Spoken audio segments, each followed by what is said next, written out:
Bonjour à tous et bienvenue sur Paris Turf TV pour cette nouvelle émission reçue 5 sur 5. Aujourd'hui, j'accueille Mathieu Mortagne. Bonjour Mathieu. Bonjour Lucie, bonjour à tous. Et tout d'abord, félicitations parce que vous avez donné le quintet ordre et le chocolat ce mardi. Carte et ordre. Carte et ordre. Carte et ordre, ouais, et non. quintet également. Quintet également, oui, ouais, ça s'est bien passé. Ouais. Donc vous allez faire la même pour ce prix des Ducs de Normandie. On va essayer.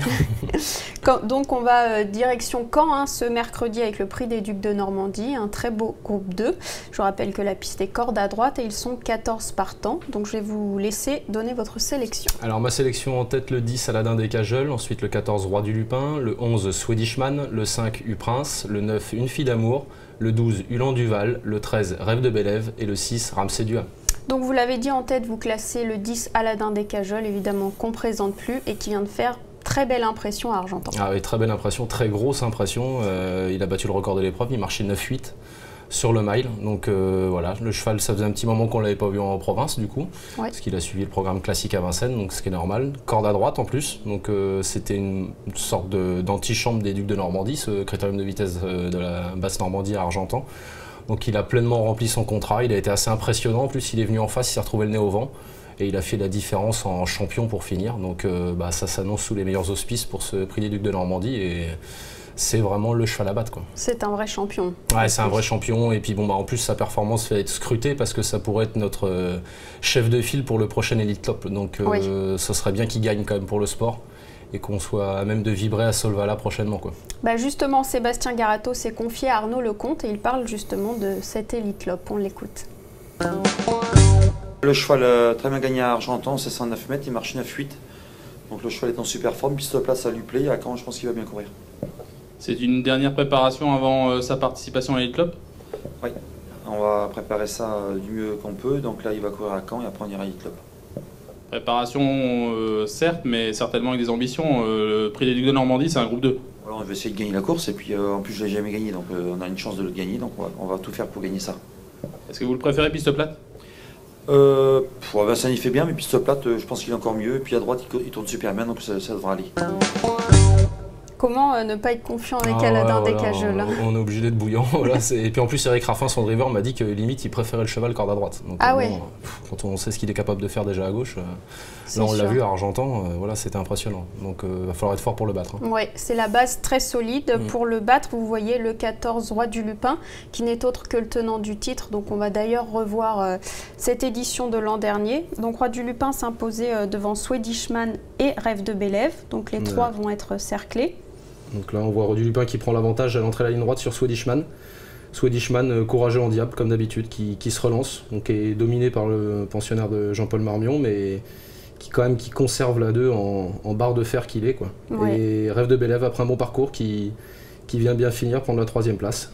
Donc, on voit Ulan Duval voilà. Aussi, hein, tout à l'extérieur. Ulan Duval qui faisait une petite rentrée aussi, comme cette année, qui courait bien. Donc là on va le retrouver, il fera sa rentrée aussi. Mais Roi du Lupin, l'entourage est très confiant quand même. Ouais, on comprend. L'autre jour à Argentan, justement, dans la course que gagne Aladin des Cajols, Jean-Michel a été obligé d'envoyer en face parce que c'est pas un grand débouleur derrière l'Autostar, donc il s'est retrouvé un petit peu loin. Il a envoyé en épaisseur la ligne droite d'en face et il venait essayer de titiller Aladin des Cajols quand il serait montré fautif à l'entrée de la ligne droite, perdant toute chance. Mais on sent qu'il était compétitif pour jouer un très bon rôle. Donc attention à lui parce qu'il a montré quand même que le cheval était revenu au top de sa forme. Voilà, c'est vainqueur l'an dernier, donc il a pu faire ses preuves sur la piste cannaise. Voilà, ça va être le challenger. Mais vous le pensez capable de battre un Aladin des Cajols? Bon, maintenant il a 10 ans, quoi. Donc là, il tombe sur un 5 ans aux dents longues. Pour moi, ça me paraît compliqué. Maintenant, voilà, c'est un dur à cuire. Il a l'habitude de ces joutes-là et il y a Jean-Michel dans le sulky. Donc attention, si le jeune est un petit peu moins bien, il va sauter sur l'occasion, quoi. Très bien. Juste derrière, vous classez le 11 Swedishman qui fait preuve d'une régularité vraiment exemplaire. Swedishman, corde à droite. Si le prix d'Amérique s'était couru corde à droite, il aurait eu une première chance. Donc là, voilà, il vient d'être 3e à Saint-Gagné en rendant la distance, mais il était battu par Scarlett Turgot, qui est une très bonne jument, qui partait 25 mètres devant lui. Thierry Divaldestin nous a confié que le cheval était peut-être pas encore affûté comme il est là. Donc je pense c'est clairement un objectif, le prix des Ducs de Normandie, hein, c'est une magnifique course, donc je pense qu'il l'a amené au mieux pour cette course-là. Voilà, il était 2e l'an dernier et il va encore lutter pour les premières places cette année. Puis il est dans sa bonne saison là en plus. Ouais, en plein dans sa saison, sur un parcours qu'il apprécie et voilà, venant de prouver sa forme, il a plein d'atouts dans son jeu. Très bien. Juste derrière, vous classez le 5 U-Prince qui lui viendra assurer.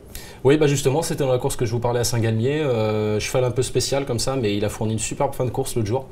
On sent que c'est un truc marrant. Franck Nivard l'a choisi, donc c'est une indication quand même, parce qu'il aurait pu mener Beckman et au final il est au sulky du Prince. L'autre jour il était ferré, il sera déferré des postérieurs. Il a des passes de forme assez courtes, mais quand il est bien, c'est un cheval qui est capable de se sublimer. Oui, il est un peu intermittent quand même. Il est très intermittent. On a du mal à le situer. Donc là, il a montré quand même qu'il avait l'air bien dans sa tête, bien dans ses allures, c'est important parce qu'il a tendance à tomber léger. Ouais. S'il a le bon parcours, il va faire vite pour finir. Ça peut être la belle surprise de la course.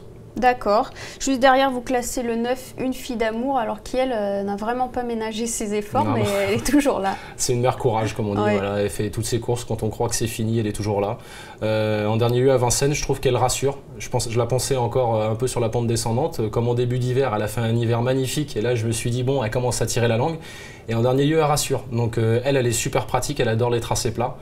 David Thomas, il la connaît par cœur. Elle va sûrement très bien démarrer et se placer, et si elle a un parcours le long de la corde, elle va batailler pour, je dis pas pour la gagne, mais pour les 3, 4, 5e places, c'est archi jouable. Oui, je vais faire juste un petit retour en arrière, c'est qu'on n'a pas écouté Thierry Ravgeot qui s'est confié à Arnaud Lecomte, et lui, il se voit dans les 3 premiers avec U-Prince. À Saint-Galmier, il court très bien, il s'est retrouvé un peu loin, mais il a fini super vite. Là, il retrouve un hippodrome corde à droite, piste plate. Après, il y a sûrement Alain Dardekejol qui va être dur à battre, mais mon cheval est bien. Il est bien, vos ambitions sont importantes dans ce groupe 2 ? Oui, c'est une course, c'est un objectif quand même, hein, c'est un beau prix. J'espère être dans les 3 premiers. Il est quand même ambitieux. C'est la confiance, mais je le comprends parce qu'en dernier lieu, il a vraiment bien fini. Il a refait du terrain sur Swedishman, mais Swedishman était 25 mètres derrière lui. Là, ils sont à poteau égal, donc je ne peux pas me permettre de mettre Swedishman derrière lui. Mais bon, voilà, après, on ne sait jamais. La qualité du parcours, la maestria de Franck Nivard. Donc c'est vrai que ça peut jouer. Très bien. Merci beaucoup. Je crois qu'avant de conclure, on va vous entendre pour le petit chocolat qui vous réussit bien ces derniers temps. Alors, ce sera dans le prix du Calvados, la 7e, le numéro 9, Uniax. Alors, c'est un super cheval, un pensionnaire de Sébastien Ernaud. En dernier lieu, dans un quintet à Vincennes au sulky, il est tombé sur un grand Vinci de l'Abbaye. Bon, il s'est bien battu, mais bon, il est tombé sur plus fort que lui. Justement, pour l'occasion, il retrouve le trot monté. Il a couru une fois sous la selle à Vincennes, il avait gagné en 14 sur la petite piste. Et avec cette 2e place l'autre jour dans le quintet, il se retrouve à la limite du recul dans le convoité prix du Calvados, une très bonne course de vieux, remportée l'an dernier par Hypercule de Manche. Et voilà, il sera déféré des 4 avec David Thomas. Moi, je pense que c'est très bien. Très bien, on suivra, c'est le 709. 709. Merci beaucoup Mathieu, ce fut un plaisir. Et on va voir si vous donnez également le quintet pour ce prix des Ducs de Normandie. À très bientôt sur Paris Turf TV. Et bonjour à tous. Bonjour à tous, au revoir.